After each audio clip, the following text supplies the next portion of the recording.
Never meet your heroes, or should you? This is a review and some thoughts on my 1991 Nissan Sentra B-13 SE-R. Here I am in an abandoned parking lot of a once functioning Steak and Shake right at the interstate. We got weeds everywhere. We got random spoons on the ground. We got a garbage bag over there. I wouldn't be surprised if a zombie or a homeless person came out and tried to get me during this review, but I thought this was fitting because this car is very much forgotten and a lot of people wonder what it is. A few people do know them. They are popular in some sectors, but for the most part, this thing is an unknown. And I want to talk a little bit about it. From 1991 to 1994, Nissan made just a few of these. It was a regular Nissan Sentra sedan, economy sedan, and they put a few things on it to make it special. It's got some things you can notice, the badges, the special wheels, the spoiler, but under the hood is an Infiniti, these very famous Nissan SR20 DE engine, one of the best Nissan engines ever made. It also has four-wheel independent suspension. It has an LSD from the factory, special seats, leather steering wheel, and a few other goodies that make it extra special. And my version here is without the sunroof, so it's about 100 pounds lighter than the other ones. 2,500 pound car with 140 horsepower engine. Very special car. Sleeper in its day. It was quicker than some of the BMWs that it was competing with, brand new, which is amazing for a Nissan Sentra.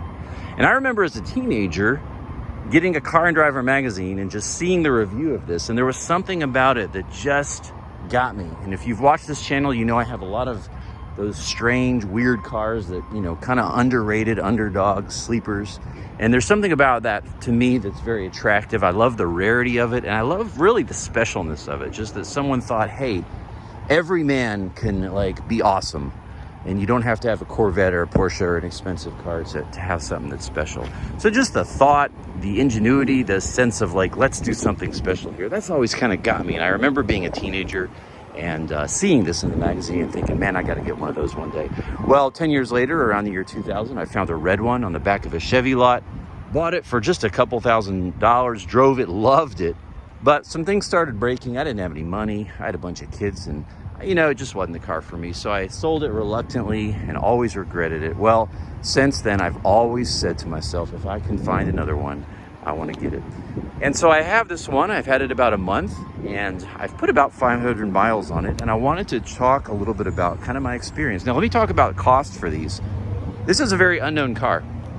And I say that and people are going to say, well, they're super famous. Well, they're really not. They really aren't. Most people, most normal people don't know what these are. And even a lot of enthusiasts don't know what these are and don't appreciate them.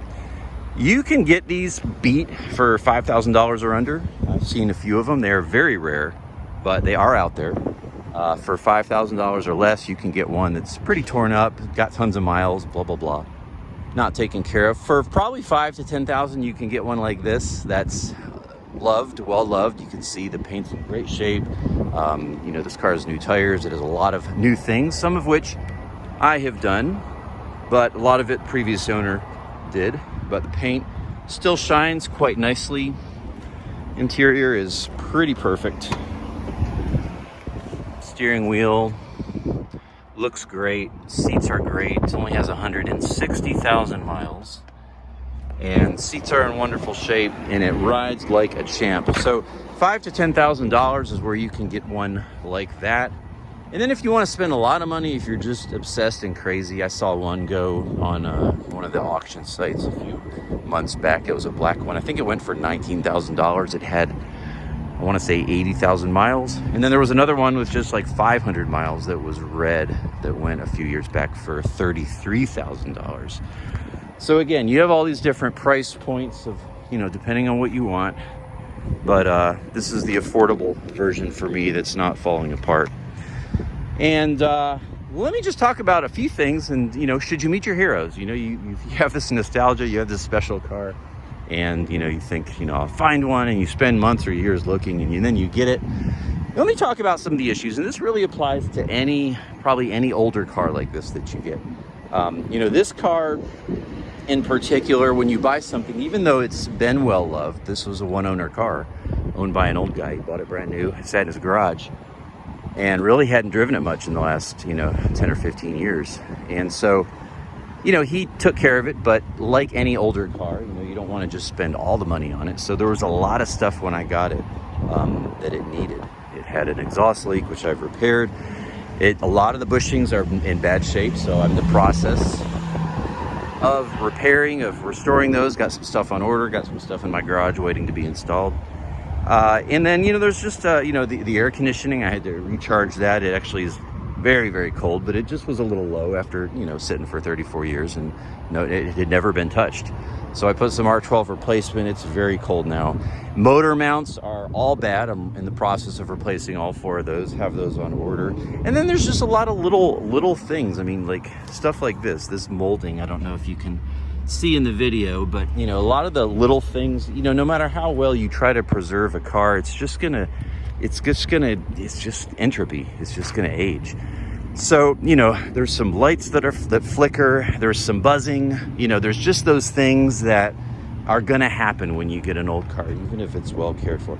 And that's one of the things you got to think about if you want to spend the money and time getting yourself into something like this. Let me take a drive and just, I want to show you how well this car performs. The vibe, before I do that though, of this car, it's really interesting. I've had, since I've owned this, and I've owned a lot of cool cars. I've owned, I got a CRX, I had an EM1 that I sold, and, the EM1, for example, the 2000 Civic in the blue color, anywhere I went, that car got so much love and stares. This car I actually think is a better car, but it gets no attention. And it's interesting. I've again only owned this about a month and had, taken it here and there. I've had a couple comments on it. I did have some young kids, and they kind of looked like they might be into the car scene, and they walked by at a gas station. They're like, "Man, I like your car." So, I don't even know that they knew what it was, but it's more just the retro, like that. There's nothing like that out there. And I've never seen one of those. And then I have another friend who's kind of a car guy, but kind of not. He saw this the other day, and I think he kind of felt sorry for me. He's like, what have you done? And I'm like, what are you talking about? He's like, you seem to have gotten a new car. I was like, yeah. And he's like, well, I've seen you, he's seen 5 or 6 different cars that I have. They're all on this channel. And his thing was sort of like, usually you get something cool. Like, it looks like you got something kind of normal. And I kind of chuckle, like, ha, ha, ha. So, that's really the vibe of this car if people don't know, especially in the white, which really is underwhelming. I'll do a pull, though, and show you the smoothness of this engine.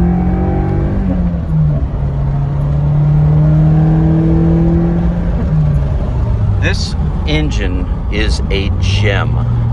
When I, again, bought this second one to me, drove it the first 50 miles, I was kind of like, kind of feels like a CRX, kind of feels a little bit like the Civics, without VTEC, but it's got a stronger, 2-liter engine, so there, it's stronger from the beginning of the RPM range instead of having to wait till the end. And I kind of danced around, thinking, kind of comparing it to some, some other cars I've had that are, I guess you could say, somewhat similar. But the more I've driven this, I'm kind of remembering now the 25 years ago and reading the reviews again and remembering why people love this car so much when it came out. This engine is an absolute gem. It is so solid. It is so smooth. This one has been very well taken care of. So I am, it's running probably about like it did when new, even with the miles. It's had the timing chain done. It's got new plugs. It's got, fresh oil change. It's got newer belts. It's got new plug wires. It's got, it's got new, what am I trying to say? I'm driving and taking a turn here, but you know what I'm saying. It's been pretty injectors. It's got new injectors. And so it really runs well. Another pull for you. Second gear, flat. It is just so smooth. It's significantly smoother than probably any Honda engine I've ever had. And when I say smooth, what I mean is just the power delivery it's so linear. From 2,000 RPM up to 7,500, which is the red line, it is just so smooth. And a lot of people, this car, there's a turbo version of it also, and I cannot imagine what that must feel like, because just feeling it the way it is naturally aspirated, you kind of get the sense of wow, if this had a turbo, it would pair so well with a turbo. Kind of makes me want to turbo it. I'm not going to. I want to keep this car stock. But this engine is just an absolute gem of a motor, and that really is what shines here. I will say also, I have not, taken, this car around any serious turns, but I have cornered a few times, and I will say that you really do feel the confidence of the LSD as well. When you are giving it gas going into a turn, you can feel it even in a little car like this that is so unassuming. So the last thing I want to comment on this car is just the comfort.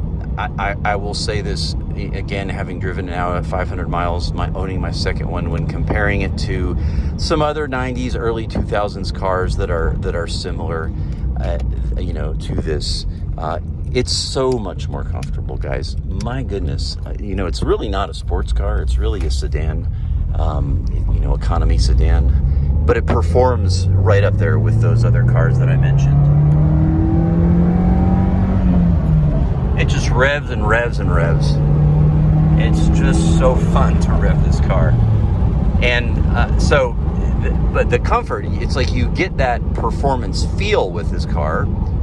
Didn't mention the 5-speed transmission, but there's a level of comfort. This car does have new tires, it has new struts. As I said, it needs some bushings and motor mounts, but once it's warm, you really don't notice as much. But with the suspension the way it is, with new struts and good tires, it is such a comfortable car. It's so roomy. It doesn't beat you up like some of those other cars that I mentioned kind of tend to. You really feel comfortable. I think, like as a daily driver, this is very refreshing to me versus some other ones that I've owned. And so the comfort level, and you can see the visibility is just so wonderful.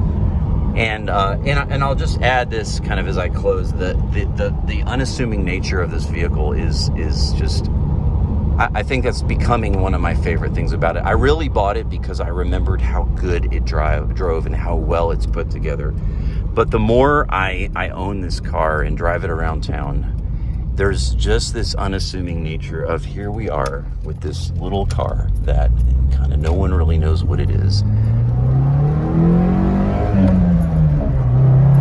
Filming all this with just two hands, so I apologize for the shakiness. That will do 0 to 60 in about 7 seconds and is just very comfortable and wonderful, simple.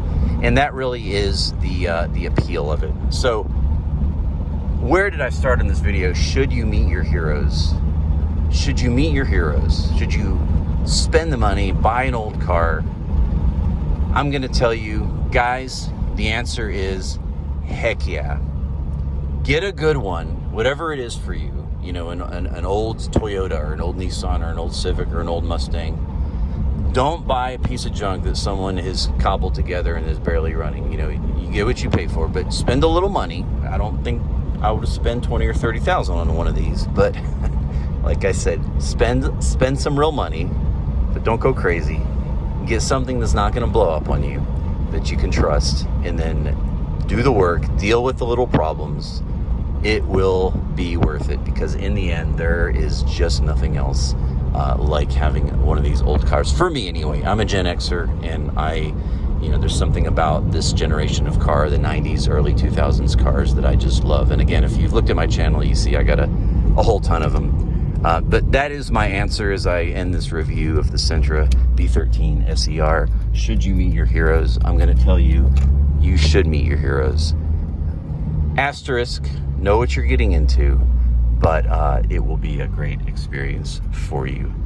So I appreciate you watching this video, and leave me your comments on the B-13 SE-R if you have any, if you've owned one of these, if you're looking for one. I will be selling this at some point. I always sell all my cars, but I got to do a few more things to it and drive it a little more, so we'll see what happens. But hey, thanks for watching.